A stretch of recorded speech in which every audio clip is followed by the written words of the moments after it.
नमस्कार मित्रांनो, शेतकऱ्यांसाठी सध्या महाराष्ट्रात खूप मोठ्या घडामोडी सुरू आहेत आणि सगळ्या अपडेट्स तुमच्यासाठी खूप महत्त्वाचे आहेत। त्यामुळे हा व्हिडिओ शेवटपर्यंत नक्की पहा। सर्वप्रथम मोठी बातमी म्हणजे राज्यभर कृषी सेवा केंद्रांचा संप सुरू आहे। 85,000पेक्षा जास्त खत आणि बियाणे विक्रेते संपावर गेलेले आहेत।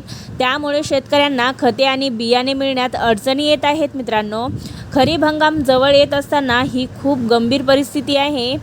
आता दुसरी महत्त्वाची बातमी म्हणजे वीजबाबत मोठा निर्णय घेण्यात आला आहे। सरकारने वीज कंपनीचा मोठा कर्जभार स्वतः घेतला आहे आणि आता शेतकऱ्यांसाठी स्वतंत्र वीज व्यवस्था तयार करण्याचा विचार सुरू आहे। त्यामुळे भविष्यात शेतीसाठी वीज पुरवठा सुधारण्याची शक्यता आहे। मित्रांनो, तिसरी बातमी हवामानाशी संबंधित आहे। उत्तर महाराष्ट्रात अवकाळी पाऊस आणि गारपिटीमुळे 1,00,000 हेक्टरपेक्षा जास्त पिकांचे नुकसान झाले आहे। विशेषतः कांदा, केळी आणि गहू पिकांना मोठा फटका बसला आहे।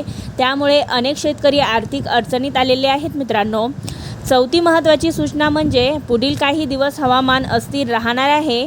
काही भागात पाऊस आणि काही भागात गारपीट होण्याची शक्यता आहे। त्यामुळे शेतकऱ्यांनी आपला शेतीमाल सुरक्षित ठेवावा, ताडपत्रीचा वापर करावा आणि उघड्यावर साठवण टाळावी। आणि शेवटची मोठी अपडेट म्हणजे कर्जमाफीबाबत सरकार मोठा निर्णय घेण्याच्या तयारीत आहे। लवकरच याबाबत घोषणा होण्याची शक्यता आहे।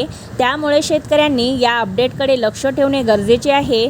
तर मित्रांनो, सध्या शेतकऱ्यांसाठी एकीकडे अडचणी आहेत तर दुसरीकडे काही सकारात्मक निर्णयही घेतले जात आहे। अशा महत्त्वाच्या अपडेट्ससाठी आमच्या चॅनलला नक्की सबस्क्राईब करा आणि तुमचा जिल्हा कमेंटमध्ये लिहा। धन्यवाद।